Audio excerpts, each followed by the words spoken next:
Bon, Christine. On va pas être de gauche là. Faut laisser la parole. La terreur est un sujet sensible. Je suis très sceptique quand j'entends dire que c'est le libéralisme qui permet à un enfant ouvrier de réussir. Il se trouve que l'école qui a joué son rôle d'ascenseur républicain et qui a marché, c'était avant le libéralisme sauvage qu'on est en train de vivre. Il se trouve que depuis 20 ans, l'école est au service du libéralisme sur les instances, notamment, je suis désolée, sur les instances de l'OCDE qui a fait des rapports absolument extraordinaires, expliquant clairement aux gouvernants qu'il fallait réduire la qualité sans toucher à la quantité de cours pour que les parents ne se rendent pas compte. C'est écrit noir sur blanc dans les rapports de l'OCDE. Quand on voit l'évolution des programmes qui font disparaître aussi bien Charlemagne, Charles Martel, Clovis, Louis XIV, j'en passe et des meilleurs. C'est la gauche. Non, Sarkozy n'a rien fait de plus et Chirac non plus. Là, il faut arrêter. C'est la même chose. C'est la même chose. Non, ce sont les libéraux. Ah oui, c'est quand la droite singe la gauche. Monsieur, vous arrêtez pas d'interrompre, c'est très agréable. Ce sont des libéraux. On est vraiment dans cette idéologie libérale où il faut casser la nation, où il faut casser la mémoire d'un peuple, où il faut casser l'histoire d'un peuple, et pour ça on casse l'école, et on casse l'ascenseur républicain.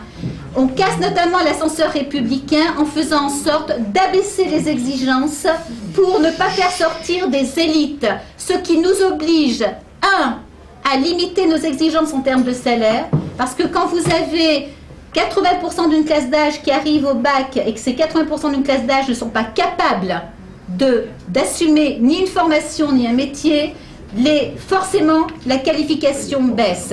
Et vous avez des gens avec bac plus 3, plus 4, plus 5 qui ne valent plus rien sur le marché du travail. Ça permet d'importer des élites étrangères, d'Inde notamment, ou de Chine, qui vont nous remplacer et qui vont participer à la substitution de population que le libéralisme souhaite.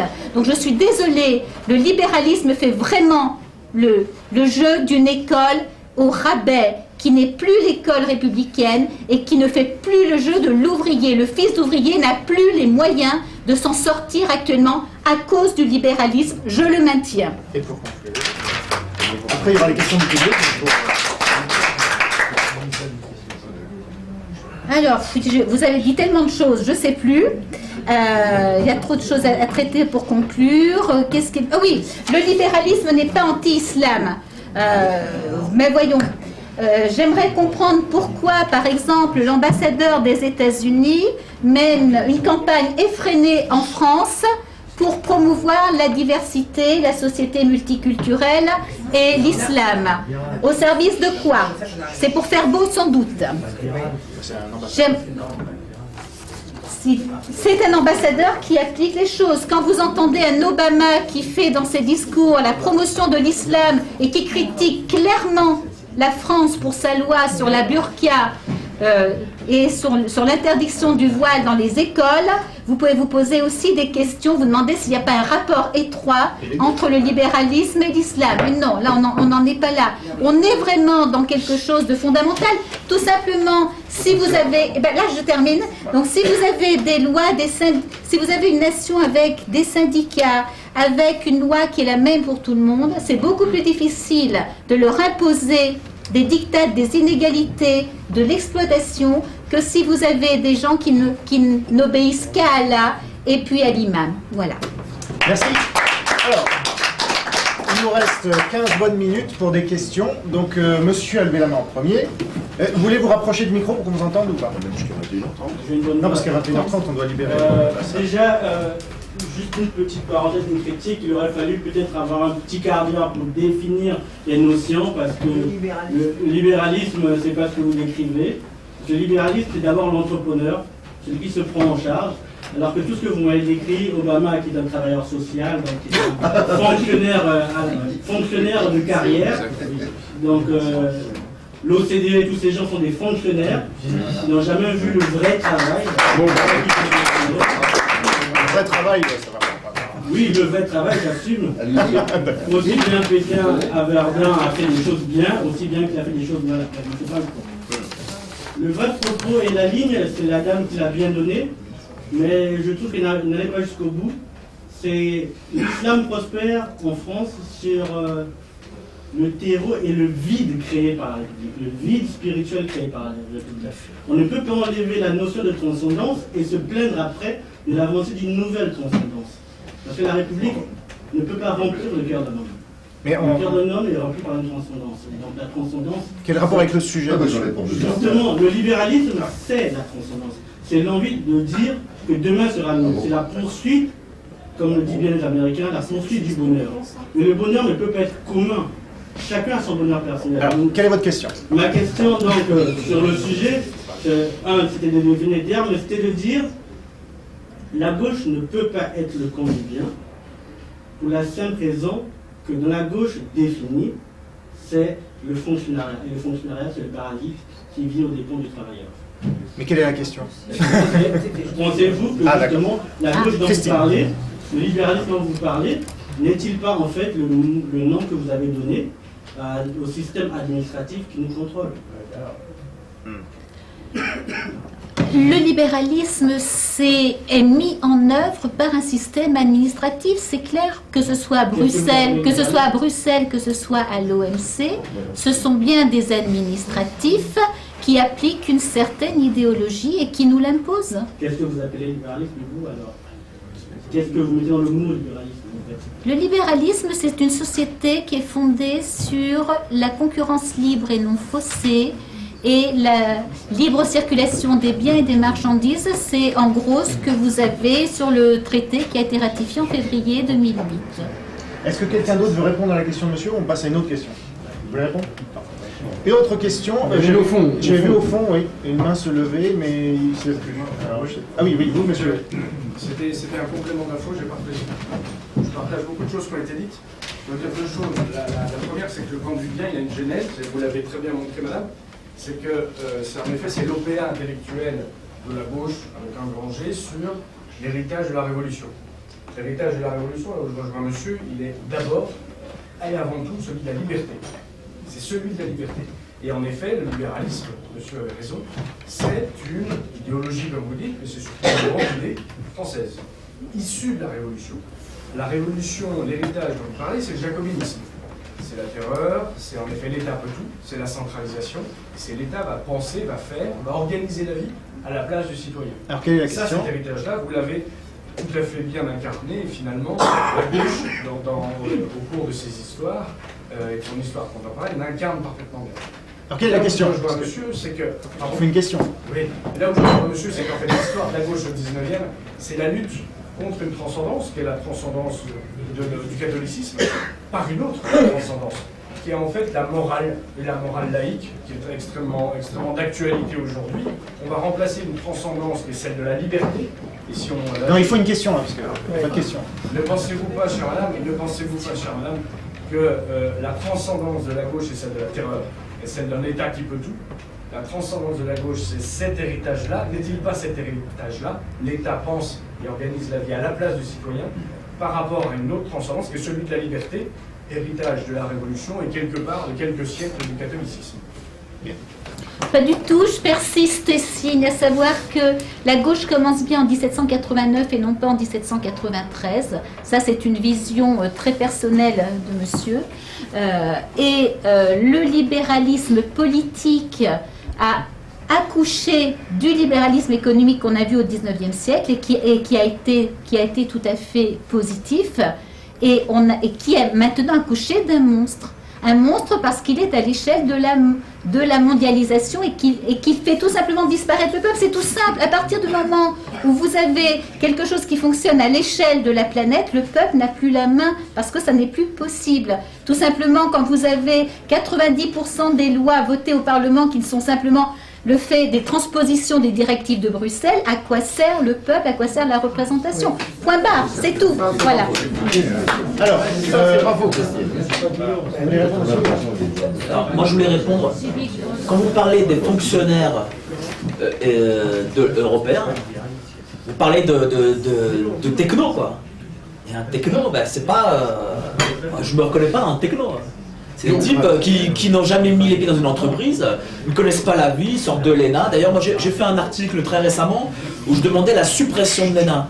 Parce que l'ENA a, comment dire, l'ENA est devenue l'élite. Voilà, a déformé l'esprit, c'est devenu l'élite, et c'est devenu une élite formatée de cabinets. D'ailleurs, vous verrez dans les cabinets ministériels ou au Parlement tripoter d'énarques, mais de types qui ne savent rien sur rien, qui n'ont jamais mis les pieds dehors et qui vont donner des directives. Et ça, c'est des mecs qui sont dans l'Union européenne. Qui restent à l'école. Voilà. Mais ça, c'est pas des libéraux. Ce sont des technos. Ce sont juste des technos, des types qui ont été, qui sont d'administration, c'est tout. Donc moi, je ne peux pas laisser dire que l'Europe, enfin, je veux dire que les fonctionnaires européens sont les joujoux du marché, comme ça, ou que sais-je. Non, ce sont des technos, et normalement, ils devraient être dans des administrations et ne pas en sortir. Voilà. Et je pense que l'Europe, d'ailleurs, s'en porterait beaucoup mieux. Question, est-ce qu'il y a un énarque qui est devenu un grand chef d'entreprise en France? Alors, je crois pas. Une question de Pierre Cassan, et après le monsieur derrière, et après le monsieur là.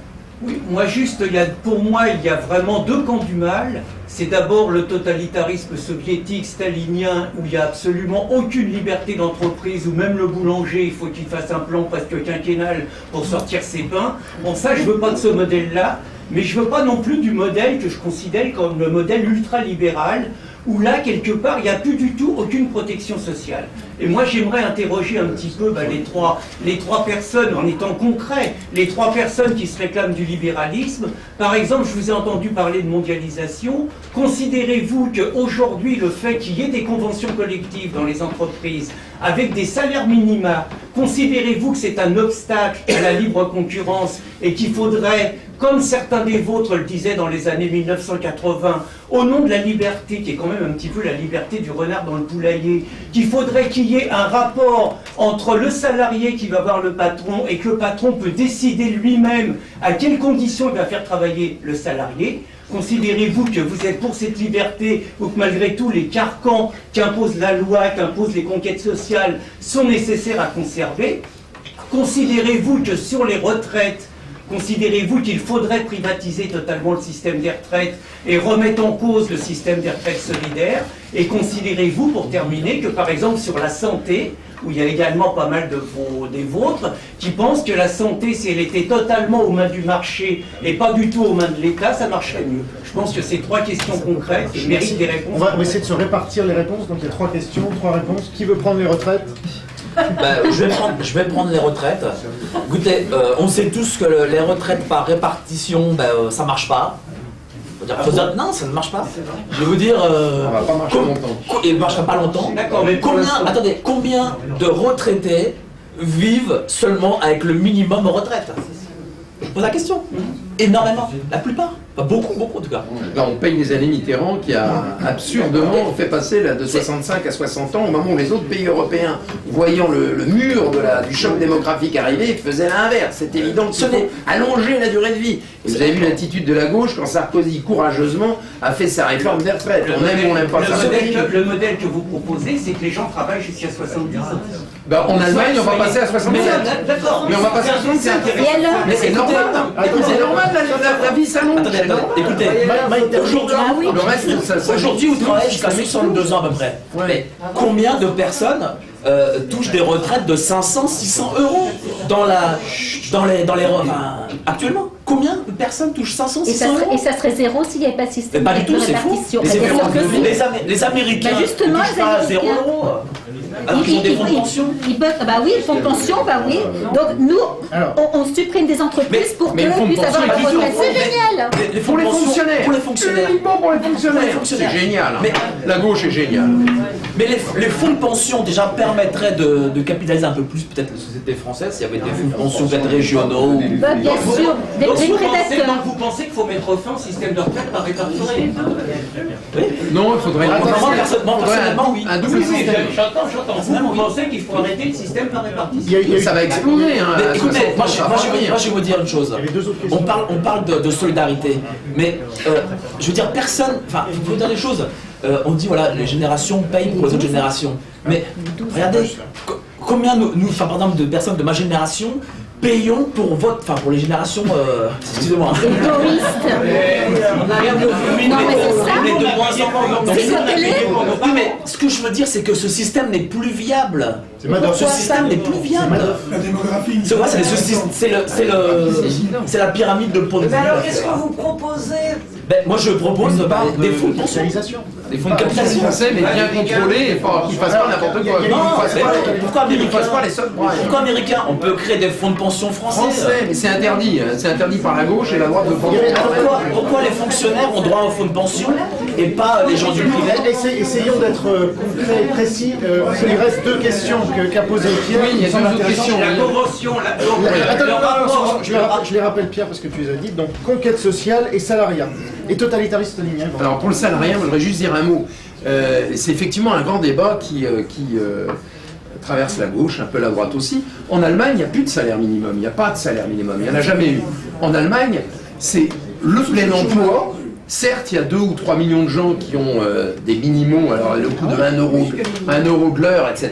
Effectivement, c'est pas fabuleux. Mais est-ce que le modèle allemand, globalement, l'économie, produit plus de richesses en Allemagne? Ou est-ce que notre système français, on est des cadors et on a raison contre tout le monde? Vous êtes sûr que c'est pas nous qui allons dans le mur? Vous êtes sûr qu'Angela Merkel, qui que ce soit là en face de lui, que ce soit Nicolas Sarkozy ou que ce soit maintenant le grand méchant mou, Monsieur François Hollande, est-ce que vous êtes sûr que évidemment, elle n'a pas un bras de fer monstrueux parce que c'est elle qui a raison. Ce sont les faits qui démontrent qu'elle a raison. L'économie allemande exporte à tout va. On est plombé. Alors on dit qu'on a de mauvais produits. Mais vos conventions collectives, ça plombe tout un tas d'entreprises françaises. Il faudrait les faire évoluer, c'est évident. Quand vous avez des primes de cheminots parce qu'il y a des escarbilles de charbon dans les yeux. Enfin, c'est pas tenable des conneries pareilles. C'est tenable parce qu'il y a la forteresse de la CGT qui dit vous touchez à ça, grève générale, je bloque tout. Et tous les gouvernements se sont couchés. Nous avons besoin d'une Margaret Thatcher qui soit capable de faire un bras de fer avec les syndicats en disant vous voulez faire Chirac quand il y a eu les grandes grèves de 95, il a baissé son pantalon, il a calé. Il fallait pas caler, il fallait leur dire vous continuez, on marchera encore à pied. 3 semaines de grève de plus, ils auraient calé. Il fallait caler. C'est évident. C'est normal. Tout le monde comprend ça. Vous débattrez après. Eh ben oui, J'aimerais en placer une quand même. Ça veut pas forcément dire qu'il Non, c'est pas faux. J'ai pas envie de m'énerver comme Christine, donc ne m'énervez pas. N'énervez pas, Jean. J'aimerais en placer une pour terminer et malheureusement conclure ce Non, mais c'est débat. très intéressant. Parce que Pierre, je le remercie de sa question. Je le remercie de sa question. Il a parlé du totalitarisme stalinien et c'est vrai que j'avais fait l'impasse là-dessus. Je sais pas comment j'ai pu faire l'impasse là-dessus. Les 100 millions de morts. Non, mais en France, le totalitarisme stalinien est là, et bien là, en France, en 2012. Ça s'appelle la CGT, ça s'appelle le Parti communiste. Ils ont combien de châteaux déjà, Pierre? Combien? Dis-le-moi. Dis-le-moi, le nombre de châteaux. Je veux juste entendre le nombre de châteaux.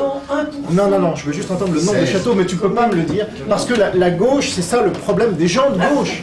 Tant qu'il reste de gauche, c'est que les faits, j'ai lu... Mais c'est à l'église de mettre ces églises à disposition. Non, je termine parce que c'est important. La CGT a toujours pris ses ordres de Moscou. D'accord ? Jusqu'à ce que Moscou soit terrassé par le libéralisme. D'accord ? Donc première chose. Le mur est tombé grâce à qui ? Deuxième chose, en France, nous avons encore des gens qui se prétendent défenseurs des salariés alors que leur cause met les salariés au chômage. On l'a vu récemment avec le cas Bricorama où les syndicats et notamment FO a fait un procès à Bricorama pour travail le dimanche. Ça veut dire qu'il avait les salariés contre FO. Et bien ça, c'est la symbolique de toute la lutte syndicale depuis très très longtemps. Je ne dis pas que les syndicats ne sont pas utiles, mais ils abusent complètement de leurs prérogatives. Ils prennent en otage non seulement les salariés, mais en plus le pays tout entier, quand, dans leur fameux service public, ils bloquent tout un pays. Et on n'a rien le droit de dire, les dockers, que ce soit... Voilà. Donc, je pense avoir démontré un certain nombre de faits. Et la gauche, et je terminerai là-dessus, c'est ma conclusion, et c'est la conclusion malheureusement de ce soir, la gauche, ce qui la détermine, c'est la morale, alors que la droite, ce sont les faits. Merci pour votre participation à ce débat.